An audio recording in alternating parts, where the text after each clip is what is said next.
Continue acompanhando a retrospectiva da segunda temporada do podcast E aí, Colim? O podcast E aí, Colim tem o apoio da Pascoaloto. Tá tudo bem por aí? Estamos chegando para mais uma edição do E aí, Colim, e essa será a nossa retrospectiva 2025. Como o nosso estúdio é bonito, né?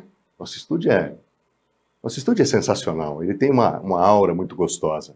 Porém, o E aí, Colim não se passou apenas aqui, não. Fomos às ruas, penso o quê? Fomos exercer uma das nossas vocações. Como, por exemplo, tratamos e cobrimos de maneira muito gostosa, muito prazerosa, do 53º Prêmio Destaques do Ano, que é promovido pela Associação Comercial e Industrial de Bauru. E também fomos atrás de cobrir um evento altamente badalado, que revelou um plano ousado, mas possível, do Esporte Clube Noroeste. Veja.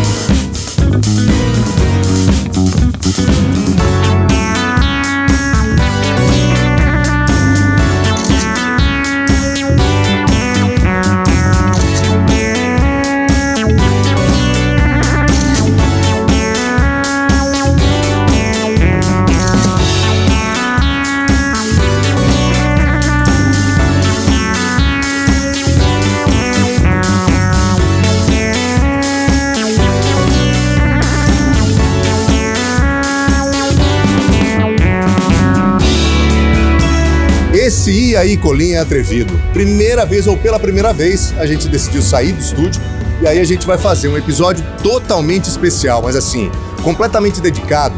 A 53ª edição do Prêmio Destaques do Ano é considerado o destaque empresarial, o Oscar Empresarial Bauruense. Ele é promovido pela ACIB, Associação Comercial e Industrial de Bauru, e aqui ao meu lado ninguém mais, ninguém menos que o presidente da ACIB, Paulo Martinello Júnior. Falando nisso, cadê o papai? Já chegou ou ainda não, presidente? Tá chegando, Colim. Tá, né? Tá.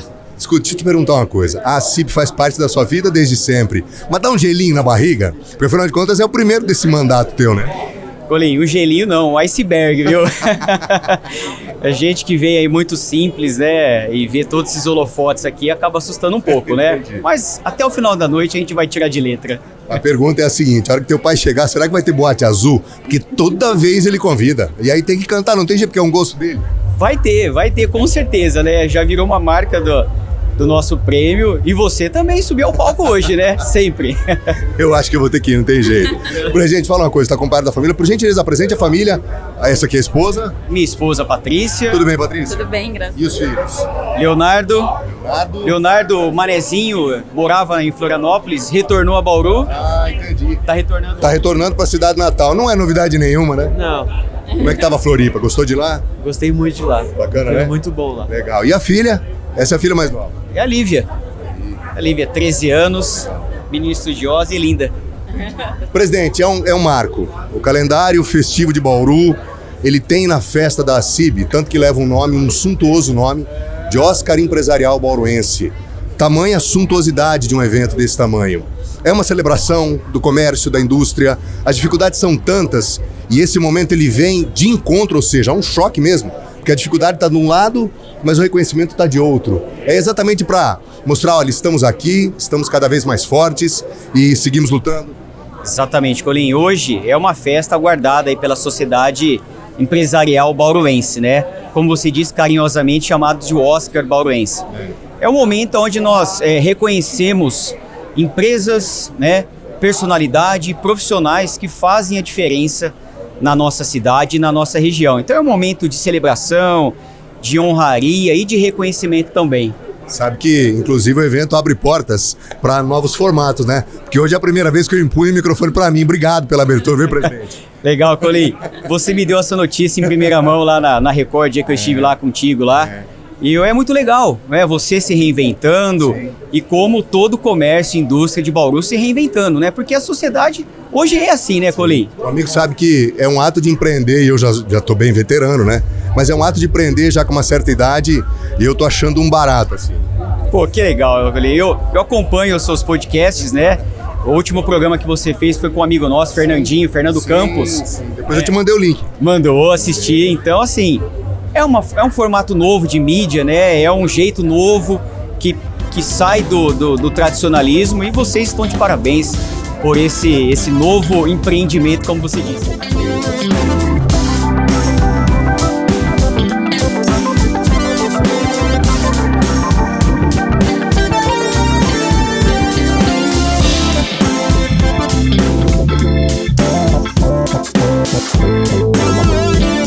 A coisa não deve parar por aí, né? E parabéns pelo prêmio. Boa noite, festa linda, parabéns aos organizadores aqui, representantes da ACIMB, o Wagner. Eu fico muito feliz em estar sendo homenageado por empresários, porque quem é empresário sabe a dificuldade, né, e a resiliência que a gente tem que ter. Falando um pouquinho do supermercado Serve Todos, era um sonho nosso vir a Bauru. Bauru é uma escola, Bauru é uma referência para a gente no setor supermercadista. Tenho amigos e professores aqui em Bauru. Então estamos ali na região do Világio, com uma loja nova, moderna. Muito bacana, por sinal. Aprendendo ali com o entorno, tentando prestar o nosso melhor, muita qualidade, tentar sempre um bom atendimento, e com certeza o empresário quer expandir, não é diferente da gente. Você fala às vezes de crise, né? Se o empresário brasileiro fosse pensar em crise, eu acho que o país não seria como é hoje. Então fico muito feliz, muito obrigado, e parabéns principalmente para os empresários da CIB. Esses sim fazem a diferença, como todos nós. Agora, vou lhe dizer uma coisa, pegando como gancho isso que você disse, se o empresário europeu, chinês, se ele viesse aprender aqui, ou se ele viesse empreender aqui, ele automaticamente iria aprender com os empresários aqui. É mais ou menos isso. Tem que cuidar, tomar um pouquinho de cuidado para não ser arrogante. Aqui tem muito problema. Para não ser arrogante, mas aqui, né, como se diz, né, daqui para NASA, né? Quem é empresário do Brasil tem capacidade de fazer foguete. Tem. Mas eu acho que esse desafio nos move, é uma questão... E molda também, né? Molda o empresário pro futuro. A gente vai ficando cascudo e trabalhando, né? Reclamar menos do governo e fazer mais. Esse acho que é o DNA do empresário. Sim. Parabéns pelo prêmio.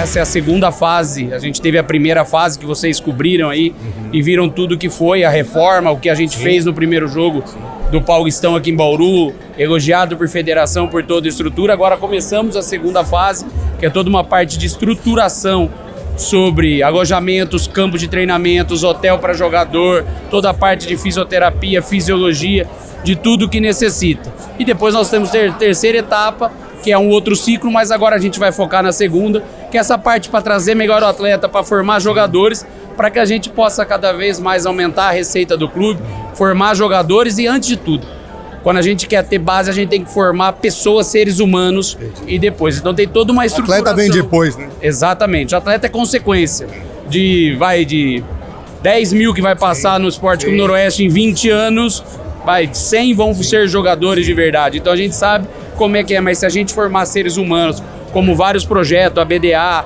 o SESI faz com os cidadãos, é isso que a gente precisa ter em sociedade. Reinaldo, dá para perceber, o ano de 2026 ele vai ser diferente. O calendário completo, o ano todo, a montagem, o trabalho nos bastidores que está acontecendo, mas eu ouvi você falando na entrevista anterior, você está muito focado na base.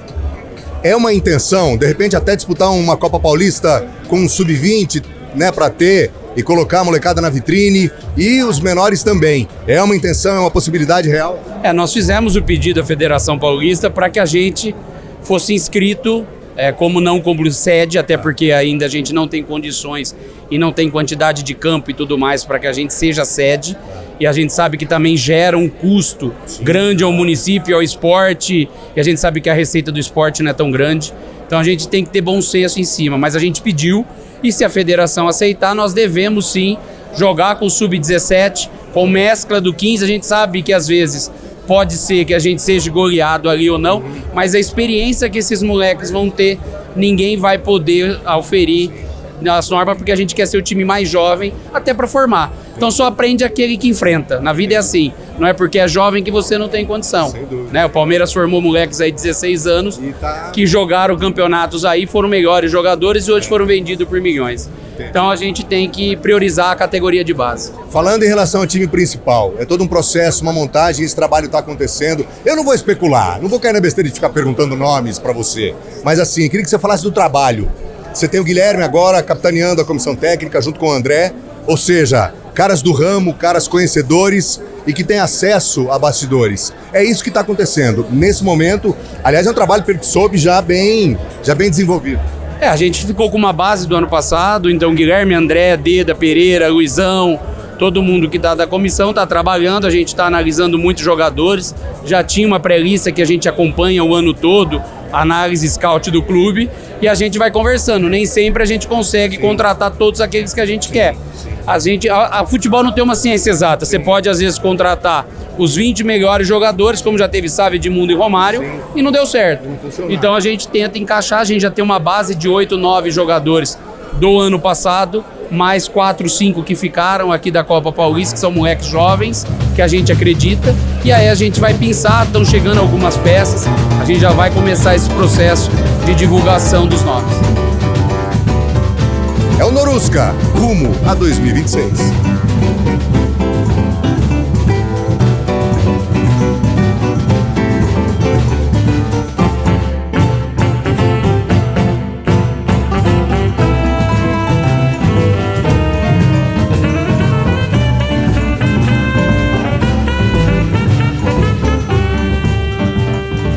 É muita movimentação de bastidor. Sim. E a ideia, acabamos de falar com o Reinaldo, é montar um time competitivo para suportar essas duas competições. Como é que estão essas andanças? Eu sei que não dá para revelar nomes e a gente entende perfeitamente, mas eu queria valorizar essa correria, essa busca que está sendo feita. Na verdade, eu estou efetivamente aqui em Bauru já desde agosto. Né?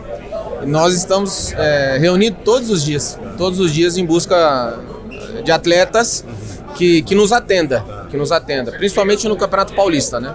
Se a gente conseguir atleta que suporte o Paulista e fique pro brasileiro, seria perfeito, é um cenário perfeito, mas é mais difícil. É um cenário possível. Possível, mas é mais difícil. É possível, mas é muito mais difícil, porque assim, o primeiro objetivo nosso é manter o Noroeste na elite do Campeonato Paulista. E todos sabem por quê, a receita, a visibilidade da marca, da cidade, do clube é diferente. Então assim, primeiro é o Campeonato Paulista. E quando a gente consegue trazer um jogador que vai ser competitivo no Paulista e fique conosco no Brasileiro, aí seria o cenário perfeito. Bom, e para isso, andanças, muitas, contatos. E vocês têm se reunido? Todo dia vocês se reúnem? Todos os dias, sem exceção. Todos os dias. Contatos com jogadores, empresários, enfim? Na verdade, assim, as reuniões nossas estão sendo feitas no estádio, né? A minha comissão inteira, mais o André, o Deda, o Pereira, enfim. Meu auxiliar viaja também, juntamente com o Pereira, para assistir jogos em loco, para conversar com os atletas. A gente está monitorando também os atletas que têm contrato conosco, mas estão emprestados. De repente vão fazer parte do projeto. Não, estamos cuidando deles também. Então, assim, o processo, ele... É que a gente falar no micro é fácil, mas o macro, ele é bem complexo. Mas mudou para Bauru ou não? Já tô morando em Bauru faz tempo. Tá morando aqui? Faz tempo. Rapaz, eu não sabia. Eu imaginava que você estava viajando. Não, faz tempo. Desde agosto. E a tua comissão, assim, você conheceu, evidentemente, são jogadores que provavelmente você tem enfrentado agora como técnico, e aí você chegou e encontrou Deda, encontrou Pereira, enfim, o Deda acho que é da tua época ou não? Chegou a enfrentar? O Deda e o Pereira foram meus atletas. Foram seus atletas? Meus atletas, durante um bom tempo. Então eu já conheço eles. Já tá ambientado? Não, eu já conheço eles há muitos anos. E a minha comissão eu trouxe. Meu auxiliar e o preparador físico que já trabalharam comigo no Velo. Entendemos que, de maneira muito modesta, claro, que tem que dar liga. Então a sua comissão já tem todos os elementos, a comissão, para dar liga, né? Uma junção bacana. A comissão, juntamente com o Deda, que já é parte da diretoria, o executivo que chegou, que é o André Figueiredo, eu já trabalhei com ele no Atlético Mineiro também, então assim, há um relacionamento muito bom entre a comissão e a diretoria. Quando você olha para um projeto como esse aqui, ó, que está sendo exibido no telão, é algo surpreendente, né? É, fantástico. Mas depende, obviamente, depende dos resultados dentro de campo. E é aquilo que eu falo, clubes como o Noroeste, como foi o Mirassol, o Novo Horizontino, dependem de uma permanência longeva no Paulistão, na elite do Paulistão durante anos, para que isso aqui saia do papel e realmente aconteça. E esse é o nosso objetivo, ajudar para que isso aconteça também. O podcast E aí, Colim? Tem o apoio da Pascoaloto. O terceiro setor não ficou de fora das nossas discussões. E fomos mais além. Tecnologia usada criminosamente, trouxemos um especialista, mas assim, altamente especializado em que pese a redundância, para tratar desse tema. Grande José Antônio Milagre. Falamos também a respeito de temas polêmicos e atuais. Um dos exemplos mais claros é a questão da adultização. Enfim, nos aprofundamos, discutimos, tudo especialmente para você. Entendeu? Então, assim, a gente continua nessa trilha de conhecimento e melhorar processos, e isso não acaba. Enquanto isso, quantas crianças e adolescentes sendo atendidos nas várias unidades? Vocês estão correndo atrás, né? Vocês estão correndo atrás do preto, correndo atrás do preto. Muito pelo contrário, correndo atrás do recurso para manter tudo. E como é que funciona? Vocês estão na linha de frente por trás. Colim, hoje mais de 1.000 crianças atendidas. Meu Deus do céu. Então a gente conta agora com equipe, né? Mais bastante de 1.000 crianças. Mais de crianças e adolescentes atendidos. Crianças e adolescentes, tá. Em todos os serviços, em todos os projetos, né? A nossa conta é mais ou menos esta, de mais de 1.000 atendimentos. Mas hoje a gente tem uma equipe, né? Assistentes sociais, psicólogo, como o Anderson falou. Que são funcionárias. São funcionárias e funcionários dessa grande empresa que hoje trabalha com metas. Exatamente. Indicadores também? Indicadores também. Entendi. Tem os nossos relatórios, né? Isso que dá trabalhar com o Reinaldo Café, você fica economista. Claro que não com a mesma competência, mas enfim, você aprende um pouco. Então vocês trabalham também com indicadores. Isso. E a gente tem o conselho, né, que ele vem e avalia o nosso planejamento, entendi. Olha para os processos, para os projetos de inovação, né? Então a gente acaba que isso, é o compartilhamento, né? Então as pessoas vêm, olham para o processo, avalia, e aí é onde a gente tem, assim, energia, gás, e assim, essas empresas que vêm, quando a gente fala ali dos nossos parceiros, a gente tem bastante empresas que são, a gente fala que são investidores, porque o que a gente está fazendo é investindo nessas crianças para a gente construir futuro, para a gente ter futuro, entendeu? Então essas empresas são investidoras com a gente. E aí a gente tem projetos hoje de capacitação que já está inserindo no mercado de trabalho. A gente tem os projetos de esporte, cultura e assim vai, entendeu? E assim, a gente construindo junto. Essa engrenagem sendo complementada, você lá, né? Participando desse evento. Rapaz, é gostoso demais, é gostoso. É uma contribuição, enfim, ela é muito pequena, mas é gostoso. Sim. O fato de poder ajudar é algo que, de fato, faz muito bem. Essa que é a verdade. Crimes cibernéticos. Então, é esse o termo que está sendo utilizado. Crime cibernético. O crime cibernético é um crime que ele é cometido por meio da tecnologia da informação ou atinge algo ligado a dados pessoais ou tecnologia da informação. Entendi. E com a internet, esses crimes eles cresceram absurdamente. Exponencialmente? O criminoso hoje ele se encontra em 4 paredes, né? Ele não sai mais às ruas. Nós tivemos o Anuário de Segurança Pública agora, que trouxe um dado interessante. Os crimes de rua, como assalto a bancos, caíram. E os crimes digitais explodindo, né? O criminoso migrando do crime patrimonial físico. Isso já é fato. Anuário de Segurança Pública brasileiro, né? Só para se ter uma ideia, de 2018 para cá, o estelionato, incluindo o estelionato eletrônico, cresceu 418%. Entendi. Então, o crime hoje, o crime digital hoje, infelizmente, ele massacra muitas pessoas e muitos criminosos entendendo que esse é o caminho. Entendi. Bom, já a gente vai fazer um passeio, a gente vai mergulhar mesmo, porque a sua capacidade é uma coisa absurda. Mas antes eu queria mostrar isso aqui, ó. Deixa eu pegar os dois primeiro, porque senão, do jeito que eu sou desastrado. Primeiro eu quero mostrar esse livro aqui, ó. Sabe com quem que o Milagre, ele escreveu esse livro? Simplesmente Damásio Evangelista de Jesus. Exato. Que hoje já não está mais entre nós. Sim. Mas foi uma das mentes mais privilegiadas, provavelmente, que o direito tenha formado no país. Sim, com certeza. Eu tive a honra, eu agradeço a Deus. Vou ler, mas assim, com muito prazer. E quando nós estávamos discutindo esse livro, uma vez eu comentei com ele sobre essa criação do livro, ele falou, não, agora, a gente tem que montar esse livro. E o professor Damasio era uma pessoa muito, muito incrível no sentido de conhecer profundamente. Você foi aluno dele, então? Eu fui aluno dele e eu ia na casa dele, a gente escreveu o livro na casa dele. Entendi. Então a gente fazia sessões e ele passava as impressões dele, antenado com a tecnologia. Né? Que ano mais ou menos isso? Isso em torno de 2015, 2016. E no meio do caminho desse a gente escreveu outro. 2020 e 2021.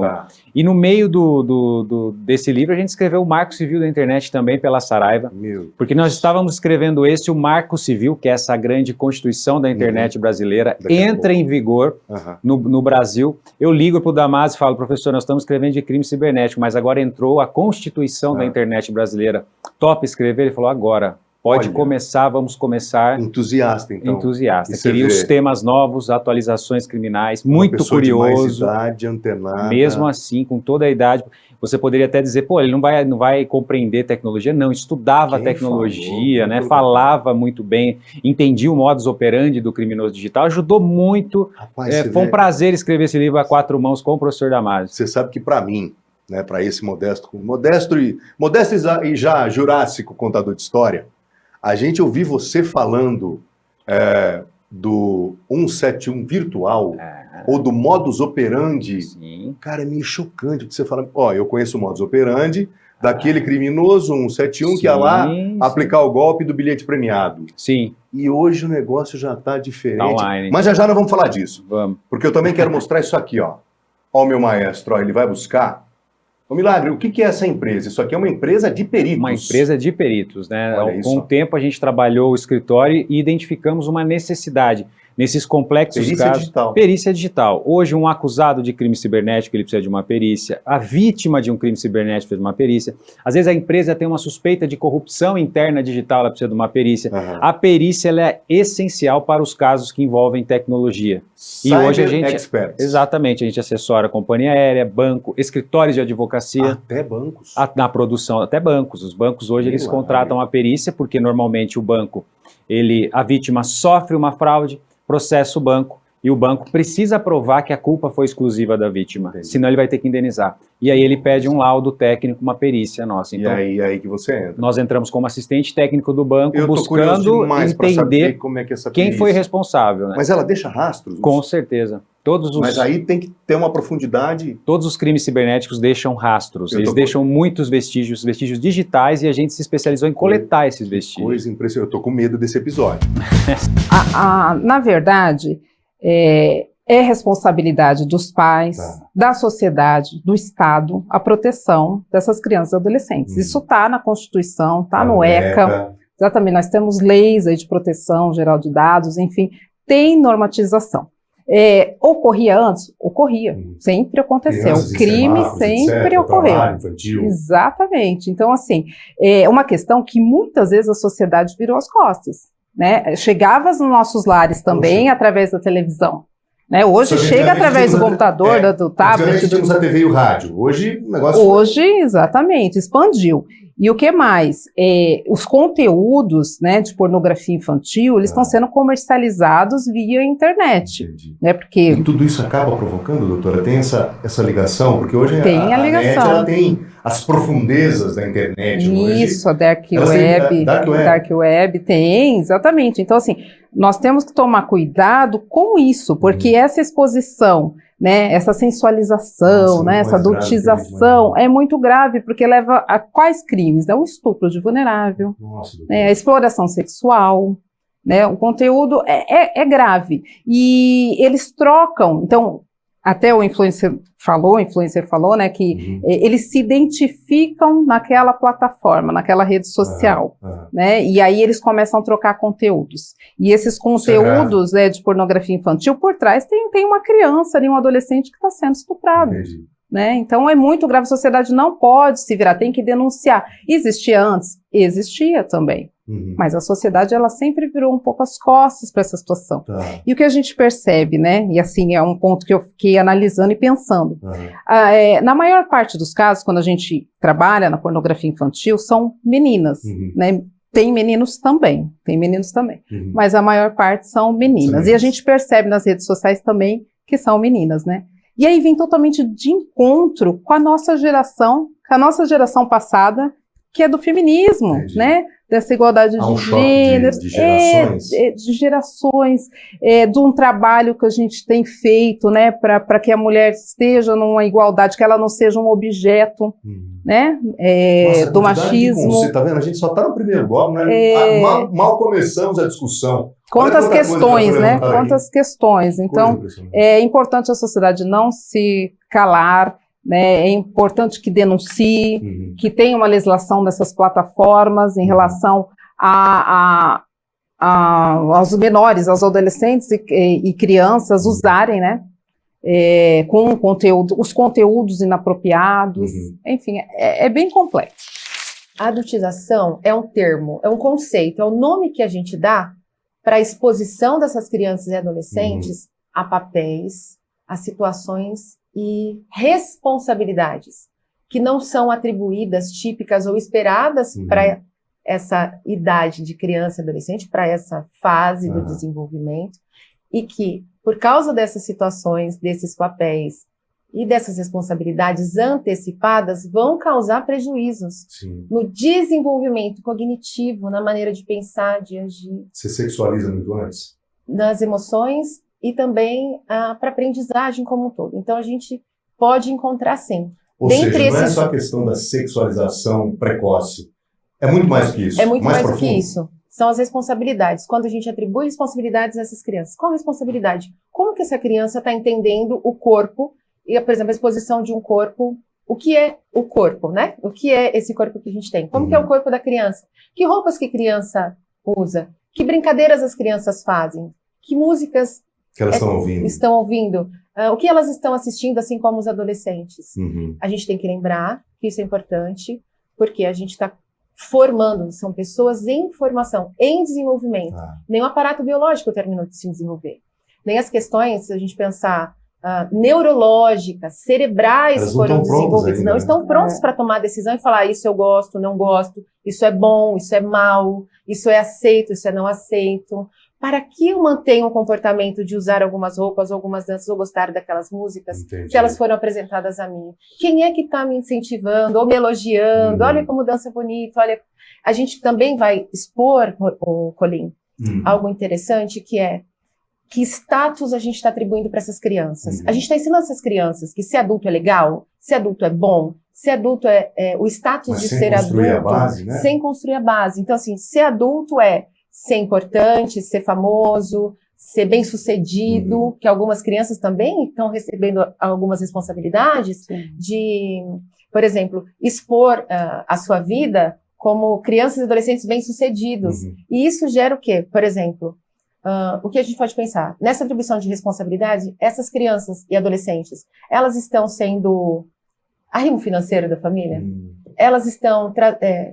o quanto é esperado também dessas crianças? Elas estão... O que elas fazem tem caráter aquisitivo financeiro? Né? Então, provavelmente tenha. Se a gente fala de trabalho infantil, que trabalho infantil seria esse? O podcast E aí, Colim tem o apoio da Pascoaloto. E a tão truncada política local, a política bauruense, ou a política como um todo, enfim, da forma com que você quiser entender essa história, ainda assim trouxemos a política aqui para ser discutida de maneira serena, ponderada, com duas pessoas que eu as considero sábias e que são mestres nas suas respectivas áreas de atuação. Me refiro a João Jabur e o vereador José Roberto Martins Segala. Veja. Me permita, Colim, fazer uma reflexão aqui. Por favor. Que é mais na base da impressão do que até mesmo do conhecimento, mas eu acho que a situação política esgarçada, empobrecida... Esticou demais. Nem só isso, eu acho que isso transcende o próprio espaço da política e abarca a existência humana. Até os anos 80, os anos 90, aqui, fala de Brasil, e mesmo Bauru, morria-se pela causa pública. Hoje não se morre pela causa pública, pelo que é público. E não é pelo Estado, não é pelo poder, não é pelo partido, não é isso. É pela causa pública.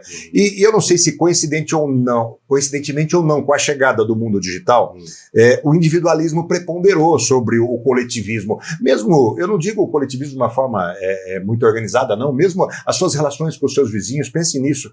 Como elas se esfriaram, com os próprios parentes, não é? E a gente se fechou em redomas, em grupos, e mesmo em egos, né? E nós nos isolamos. E ao mesmo tempo, me parece que há o sistema em que nós vivemos, ele provoca a competição, porque a tecnologia oferece condições, é sedutora, você está sempre precisando adquirir mais, tudo passa muito rápido e você não retém também os prazeres. A consequência disso é o individualismo. E a consequência disso é o individualismo, e para responder a sua pergunta, eu acho que isso reflete na vida política também. Nós não temos mais, eu vejo os políticos mais novos, eles não têm esse olhar do público, Mussa Tobias, saudoso Mussa Tobias, dizia isso sempre. Para mim, o político, ele dizia, o político tem que ter uma qualidade, o espírito público. Se ele não tiver isso, ele pode ser muito inteligente, ele pode ser competente, ele pode ser planejador, mas se ele não tiver o espírito público, e isso desapareceu, e causa esse vazio enorme que a gente vê refletido nos políticos mais recentes, principalmente. Não é o caso do Segala, e não é porque ele está aqui, não. Porque o Segala é remanescente dessa época em que a gente podia até morrer pelo público, mas hoje não. Hoje eu morro no máximo por mim mesmo. Pois é. Infelizmente. Por que as relações políticas hoje, elas estão tão desgastadas, professor?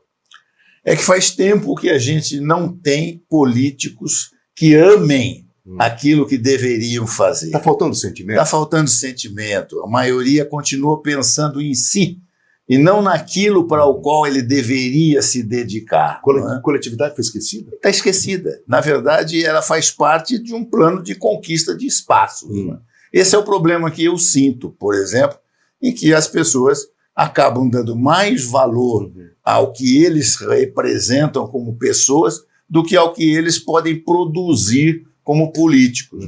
O político tem uma força grande, ele tem uma oportunidade que pouquíssima gente tem, que é a oportunidade de fazer, seja no executivo, seja no legislativo, é a chance que a gente tem. O judiciário não tem essa possibilidade, mas o legislativo e o executivo podem fazer coisas, né? Leis e ações. Só que, na verdade, isso deveria ser voltado para aquilo que eles se propuseram fazer, né? Ou seja, para o bem comum, para o interesse coletivo, para o desenvolvimento, seja da cidade, do estado, seja do país, né? Mas a gente não nota isso, infelizmente. As pessoas guindam-se a esses locais para realizar-se, né? Para que eles sejam os protagonistas de uma evidência que eles, na verdade, não conquistaram pelo exercício do trabalho, conquistaram apenas por conta de votos que obtiveram. O momento é ruim? O momento é péssimo. O momento é horroroso. É horroroso. Se você pensar assim, quem é que nós vamos ter aqui nos próximos anos? Não aparece um nome. Você não consegue destacar alguém que esteja se evidenciando como capaz de fazer aquilo que já aconteceu no passado, né? Nós tivemos políticos aqui da melhor qualidade, né? Nós tivéssemos outra vez um Alcides Franciscato aqui em Bauru, Bauru tinha ido e disparado, estaria à frente de muitas outras cidades, da qual ela hoje, infelizmente, está atrás. Porque eram pessoas que se dedicavam a desenvolver a cidade. E nós não estamos mais vendo ninguém nesse sentido. Não está aparecendo ninguém que a gente acredite que possa fazer esse trabalho. O podcast E aí, Colim? Tem o apoio da Pascoaloto.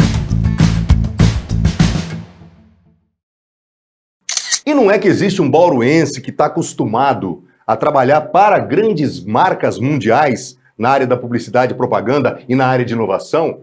Fomos atrás e descobrimos, aliás, contamos uma grande história com o Fred Breslau. Só para você ter uma ideia, ele trabalhou para Montblanc e para BMW. É cada ideia, reveja. Daí a Montblanc, eles tinham um evento comemorativo, eles têm um relógio que chama Geosphere, que é um relógio que tem várias coisas tractanas ali, né? Mas dentro da relojaria suíça e tal. Tá. E eles falam assim, cara, nós temos o aniversário do Geosphere e queremos fazer uma ação comemorativa do Geosphere. Precisamos mostrar para as pessoas. Geosphere é? Geosphere é um relógio. Ah, é o relógio. É o relógio, é o modelo do relógio. Ele está fazendo aniversário. Ele está fazendo aniversário. Tá. E é um relógio que tem uma tradição e tem uma história muito rica, que ele é ligado diretamente aos alpinistas, que conquistavam o Monte Mont Blanc, que escalavam lá atrás e tal. Porque Mont Blanc, para quem não sabe, é um monte. Por isso que tem no topo da caneta, se você olha, tem aquela nevezinha. Na verdade, é remetendo ao Monte Mont Blanc. E daí eles falam assim, cara, a gente quer fazer alguma coisa comemorativa com isso. O que a gente pode fazer? Aí nós fomos olhar, pegamos... Era tudo sobre tradição, tudo sobre tradição, tudo sobre tradição. Assim, pô, você tá mexendo com tecnologia, cara. Vamos pra frente. Como que a gente faz tradição? Mas também não posso respeitar a tradição, entendeu? Sim. É um relógio que vende... Perdão. Mas ela não te prende, né? Não. É algo que tem que ser respeitado, mas, cara, o seu olhar vai sempre meio que pra frente, ou o olho do peixe, outro no gato. Mas, a princípio, quando chega o pedido, são coisas antagônicas, né? Tem tanta história que eu não sei como que eu movo pra frente. Cara, então, que maluco isso. Aí já é uma contradição. Você fala, pô, como é que eu vou agir? Exato. Tem isso? Aí, sim. Daí, assim, uma das sacadas que a gente teve lá pensando, falou assim, cara, Montblanc, vamos valorizar essa história. O que a gente faz? Vamos pro aquilo que a gente manja, que é audiovisual. Contratamos um alpinista profissional. Eu queria ter subido, mas os caras falaram assim, cara, com a sua experiência você vai morrer em 15 minutos. Olha só, cara, é doideira mesmo. E aí? Colocamos uma câmera 360 na cabeça do cara. E falou assim, filho, sobe. Sobe no Mont Blanc. Ele foi filmando toda a escalada até o topo do Mont Blanc. Cara, olha a ideia. Aí depois nós pegamos isso, trouxemos, editamos numa experiência. E ele subiu. Beleza, foi lá, tranquilo, alpinista, profissa. Exato, voltou vivo. Tinha neve. Friaca, padedel. Sim. Aí o cara voltou com aquele show de imagem. Cara, daí a gente tinha o conteúdo em 360, editamos a experiência. Aí nós criamos em cima disso algumas experiências interativas. Assim, conforme você vai andando, você vai vendo marcadores e pontos relevantes históricos. Foi aí que nasceu isso? Então você leva o cliente Mont Blanc, deixa eu ver se eu captei. Sim. Você leva o cliente Mont Blanc para o monte. Exato, pro DNA da marca. Pro DNA da marca. Vamos mostrar do que é feito e por que esse relógio é importante, por que ele é relevante. Então a gente conta assim... E aí o cara bota esse óculos e vai escalar o Mont Blanc. Exato. E ali ele tem acesso às informações, ele vai lá, clica e vai vendo, olha, tô passando por aqui nesse momento, aqui foi um marco importante. Isso é encantador, é sedutor. Né? As histórias são sedutoras, né? Porque você fala, caramba, mano do céu, como é que pode um negócio desse? A gente tem que trazer isso. Olha a sacada, você levou o cara pra... E isso trouxe o que para a marca? Cumpriu todos os objetivos? Sim, nós celebramos, mandamos para quase 400 lojas no mundo inteiro. Então, um mês de experiência rolando nas lojas. O que vocês faziam? Mandavam os óculos para os clientes experimentarem? Na verdade, eram ativações dentro de ponto de venda. Então, dentro das lojas próprias da Montblanc, no mundo todo, todas as lojas próprias, que às vezes ela está em lojas multimarcas, então quem foi numa loja multimarca possivelmente não viu. Mas lá você era convidado a ter essa experiência e... O cara sai fascinado pela marca. Ele entende. O cara o objetivo é sempre a venda, o cara vai levar um relógio. Eu acho que... Ou ele vai ficar encantado com a marca de alguma maneira. Eu acho que a gente atua muito nessa construção de conexão com a marca, né? De vivência com a marca. Você está criando uma experiência... E às vezes a conexão com a marca não está necessariamente ligada à venda. Não. A venda é um processo. Pensa quantos produtos quantas marcas você conhece, você admira, e você às vezes até advoga a favor da marca, mas que você nunca teve, sabe? Você sabe, às vezes, de um relógio... Mas isso já é um resultado, né? Isso é construção de marca, né? Construção de marca. Construção de marca. Construção de uma experiência... Vocês reconfiguraram a Montblanc. Eu até muito ousado, mas assim, nós contribuímos um pouquinho com a história do relógio. Um pouquinho. Eletrificação tem um significado de sustentabilidade. Eletrificação a que você se refere ao carro elétrico que já estava vindo. Exatamente. Automação de veículos, a entrada de 5G principalmente estava muito grande a discussão há tempos atrás. Então, todas essas tecnologias que aparentemente 5 anos antes ninguém ia nem associar com o automotivo. De repente se transforma central na maneira que você conduz um negócio multibilionário. E agora, o que a gente faz com isso? Bom, a marca ela ainda estava muito fixada numa identidade visual de metal e gasolina. Ela cheia de cromo, cheia de volume, coisas que o fã da BMW até hoje morre por isso. Um fã de BMW é fã de BMW. Sabe do motor, sabe do que funciona, eles são apaixonados pelo carro. Cara, e o que vocês fizeram, velho? Tô muito curioso. Cara, depois a gente pode colocar uns inserts aí, mas assim, o que a gente precisou fazer com a marca foi trazer um senso de leveza, um senso de transparência que a marca não tinha. Então hoje a logomarca, você consegue ver através dela, ela tem ela é flat, ela não tem todos aqueles volumes que remetiam mais ao metal ficou mais impresso. Suave, talvez? Ficou mais suave. Ela ficou assim, acho que a intenção principal era como tornar essa marca mais acessível e com uma cara que transmita as ambições de ser uma marca mais sustentável. Então, assim, toda mudança Não tinha de o marca... conceito de ESG lá e assim também? Não. Sim, sim. Ou é a mesma? Eles ou têm não? metas, né? Principalmente dentro do mercado europeu, existem metas muito claras de sustentabilidade, metas de curto prazo. 2030, reduzir um monte de corte de emissão de carbono. Então, e a marca precisava entrar nessa vibe. A marca precisa transmitir isso. Ela precisava, não vou dizer que ela precisava parar, porque ela ainda produz os carros de combustão e são excelentes carros, Meu né? Deus. São entre os melhores. Meu Deus. Mas a percepção e a necessidade do mercado e o rumo que o mercado está tomando é outro. Então a gente precisa saber se adequar agora para estar pronto estrategicamente lá na frente para criar uma comunicação que gere aderência. Meu Deus. Então, assim, todo o trabalho é esse. E, de novo, o designer, ele vai pensar por um erro até, às vezes, é uma crítica que a gente mesmo, como designer, se faz nas instituições de ensino. A gente não é ensinado a pensar estrategicamente. Nós não somos ensinados, educados a pensar como pessoas de negócios.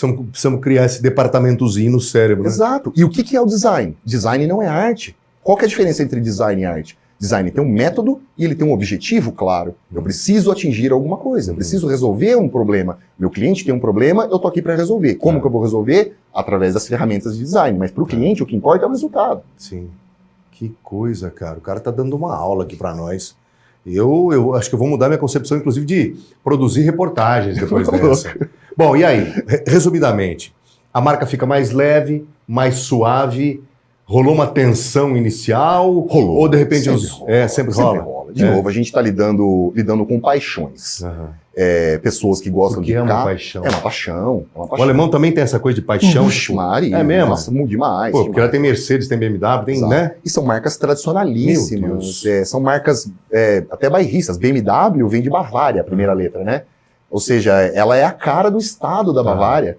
É o DNA, assim, você pensa na Bavária, você pensa na BMW, então, assim, tá ligado à história do lugar.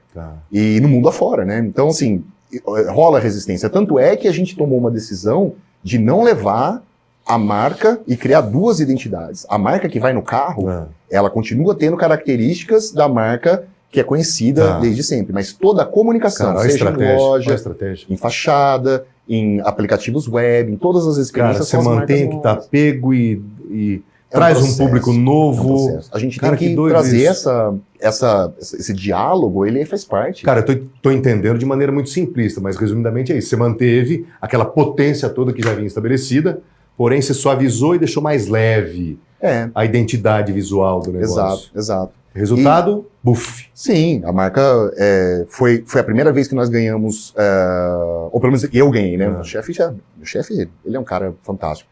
Mas foi a primeira vez alemão. Ele é alemão. Foi a primeira vez que nós ganhamos um Red Dot Award, que é o Oscar mundial do design. Ai. Tá vendo? Eu falei para vocês, esse podcast é atrevido. E aí, Fred? E foi uma experiência fantástica. De chegar e conseguir fazer isso. Daí, ao final, ao término desse processo, eu falei, não quero mais fazer isso. O podcast E aí, Colim tem o apoio da Pascoaloto. Falamos a respeito da medicina e como um todo. Trouxemos aqui nesse estúdio o Dr. Alexandre Ribeiro, que é um médico da dor. Ele é especialista em combater as dores e que foi inovador num tratamento que acabou criando, tendo como base uma premissa: tratar o paciente de dentro para fora. Também trouxemos a doutora Paula Zanotti, ela é especialista na medicina feminina. Reveja. Doutor, dor. Nosso assunto agora, vamos entrar efetivamente na questão da dor. Por que as pessoas têm tanta dor? O amigo tem uma abordagem, não precisa, vamos revelar o método daqui a pouco, depois do intervalo. Sim. Mas por que as pessoas sentem tantas dores? Na realidade, primeira coisa, nós temos que diferenciar a dor. se é uma dor aguda ou é uma dor crônica. Nós classificamos como dor aguda, é uma dor que ela vai até 3 meses de duração, mais ou menos. E a dor crônica a partir de 3 meses. E a dor crônica, que é o meu foco, que é o meu paciente, e essa dor crônica, ela pode ter anos e ela pode também ser agudizada. O que isso quer dizer? Você tem uma dor que está lá há anos, só que você pode ter momentos de piora também dessa dor. Então, a dor crônica, por que é tão difícil tratar? E aí é onde entra a importância de entender não só o paciente em si, mas todo o sistema. Geralmente é aquele paciente que... tem que ser visto e entendido como um todo. Sim. Seria isso? E geralmente são pacientes que foram passando de pronto atendimento em pronto atendimento, médico em médico, e onde entra toda a falha do sistema, não são feitos o diagnóstico correto, e quando é feito, às vezes, os tratamentos não estão sendo feitos da forma correta, e sempre a medicina no mundo, a gente tem uma medicina, vamos dizer assim, paliativa, uma tentativa, vamos dizer assim, de curar o paciente, mas não preventiva, tá? E a formação médica que eu tive, que a maioria das escolas passam, existe algumas escolas hoje que, na minha opinião, se destacam por abordar a ciência médica de uma forma diferente, mas é focar na doença, focar na patologia e não no doente. Entendi. Não na pessoa. O método Domer que você... Posso dizer que você criou? É uma criação? Na realidade, tem uma nomenclatura que eu registrei, que eu patenteei. O amigo patenteou, inclusive. Sim. Então chama-se Domer. Domer. D-O-M-E-R. Na realidade, vem de dor ósseo-muscular e medicina regenerativa, que é dentro de tudo que eu faço, vamos dizer assim, uma arma que nós temos para o tratamento de dor. Então nós vamos fazer o seguinte, já o amigo vai entrar de maneira bem aprofundada, explicando o que é o método Domer, de que maneira tratar, de que maneira descobrir, enfim, a forma com que trata o paciente. Tem uma área que, provavelmente, o senhor acredita que vai gerar alguma polêmica, não? Dizer que até a questão psicológica, ou mental, ou psíquica, tem que ser avaliada também? Acho que não deve ter polêmica mais nisso hoje em dia. Na realidade, na realidade, na minha opinião, o médico que não enxerga hoje o emocional e a espiritualidade do paciente, ele vai estar fora do mercado daqui. Tá vendo? É algo muito interessante a ser discutido. Eu vou falar do jeito que tem que falar. A patroa tá ajeitada, tá bonita, tá gostosa, tá linda, né? Tá exuberante, né? Então você tem essa coisa bacana. Porém lá acabou acontecendo uma consequência que pode ser indesejada. Elas contam, elas relatam para você que os maridos reclamam? Não, a maioria delas, o que eu percebo? Elas aceitam muito bem, porque o contexto todo, elas estão tão bem com elas mesmas. O marido não reclama? Não, é muito raro. Às vezes elas fazem por elas mesmas, às vezes elas querem fazer a cirurgia porque aquilo incomoda na roupa. E hoje Mas não que o marido reclamou. Na verdade, às vezes eles não comentam para não magoar também, né? Tem a delicadeza do relacionamento. Entendi. Então, muitas vezes, a intimidade também, ela tem um certo ponto. A gente também não vai falar pro marido, sua barriguinha tá me atrapalhando na hora de namorar. Você não vai fazer isso com o marido também. Então, eles também não falam. Então, assim, isso é uma coisa... Se fosse a minha patroa, ela fala. Minha patroa fala. Entendeu? É que a minha patroa é uma mistura de onça com tigresa, é um negócio meio, entendeu? Então, minha patroa é dessas. Muitas vezes, quando o paciente relata alguma queixa íntima, a gente tem essa oportunidade de oferecer esse tratamento diferenciado dentro da regenerativa íntima. E repara, você reduz o volume do clitóris, dos lábios. Isso, tem tanto a cirurgia de correção de lábios, que é a linfoplastia, como a clitorioplastia, como também o jato de plasma, para corrigir, às vezes, pequenas assimetrias. Vai ficar um tempo sem usar. Entendeu? Tudo tem um, pô. Você não vai fazer plástico, não vai colocar silicone, você não vai ficar um tempo, você não vai fazer lipo. A mulherada hoje quer fazer tanta coisa, elas sabem que tem um bem maior. Então, assim, isso vai muito da individualidade, da necessidade e da vontade de cada mulher. Entendi. Hoje as mulheres estão saindo do armário, literalmente. Elas estão parando de achar que tem que aceitar ser daquele jeito, tem que aceitar a menopausa, tem que aceitar o calor, tem que aceitar tá depressiva, tem que aceitar não dormir, tem que aceitar...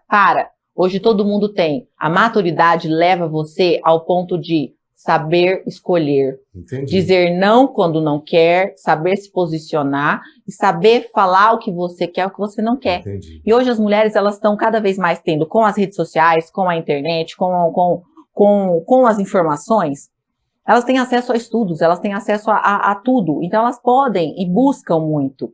Entendi. Hoje, gente, atualmente, nós já somos uma média, se não me engano, de 1,4 bilhões de mulheres no climatério e menopausa no mundo. A tendência até 2000... climatério de menopausa é chegando nela. Queda hormonal. Até o ano de 2030, nós seremos praticamente 30 bilhões. Nossa. Isso é uma média que eu tenho até que confirmar, porque eu estava vendo um estudo recente. Então, assim, a população está crescendo cada vez mais, porque hoje a gente está cada vez envelhecendo mais. Entendi. E nós temos uma expectativa de vida maior. Então, você vive até 45 anos de um jeito. Você ainda vai viver mais 40, 45 anos como? Entendi. Rastejando, esperando a morte bater na sua porta? Para com isso, né? Com o homem funciona a mesma mecânica, é a mesma dinâmica? Não, o Por homem exemplo, a mecânica é diferente. O 50 de hoje é o 30 de ontem, ou não? Na verdade, hoje eu já pego paciente de 30 com queda hormonal absurda. Por quê? Inflamados, obesos, sedentários.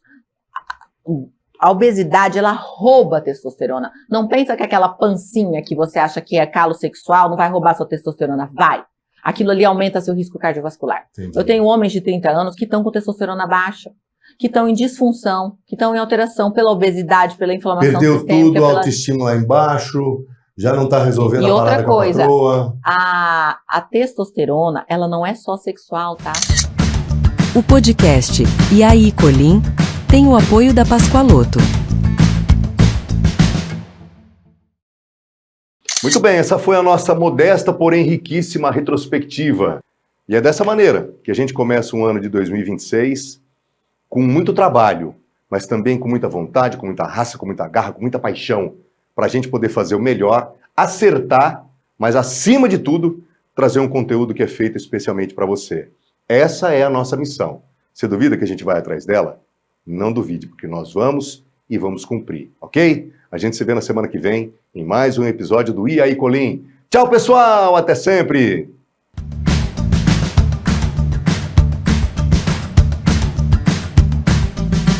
O podcast E aí, Colim tem o apoio da Pascoaloto.